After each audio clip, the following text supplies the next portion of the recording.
আমার ছেলেটারও পক্স উঠে গেছে। আসসালামু আলাইকুম, আপনারা সবাই কেমন আছেন? আশা করতেছি আল্লাহর রহমতে অনেক বেশি ভালো আছেন।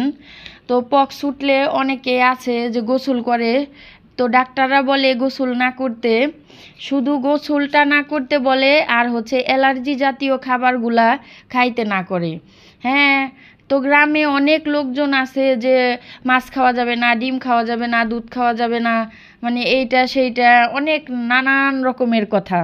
তো সেইগুলার থেকে আপনারা বিরত থাকবেন, পুষ্টিকর পুষ্টিকর খাবার খাওয়াবেন, আর হচ্ছে বেশি বেশি পানি খাওয়াবেন। যেহেতু গোসল করা যায় না, এর কারণে বেশি বেশি পানি খাওয়াইতে হয়। ফলের জুস, ফল টল, দুধ, ডিম সব খাবারই, মাছ, নরম জাতীয় খাবার, মানে সব কিছুই খাওয়া যাবে। আর এই যে পাট পাতার পানি, তো পাট পাতার তো আমার শেষ হয়ে গেছে, বাসায় তেমন একটা ছিল না, অল্প কিছু ছিল, আমরা সবাই খেয়ে শেষ করে ফেলছি। তো এই যে এইভাবে, এই করলাটা কিন্তু আমি ভর্তা করব না, শুধুমাত্র মাঝখানে চিরা বিচিটা বের করে এইরকমই আমরা তিনজনে তিনটা খেয়ে ফেলবো চাবাইয়ে।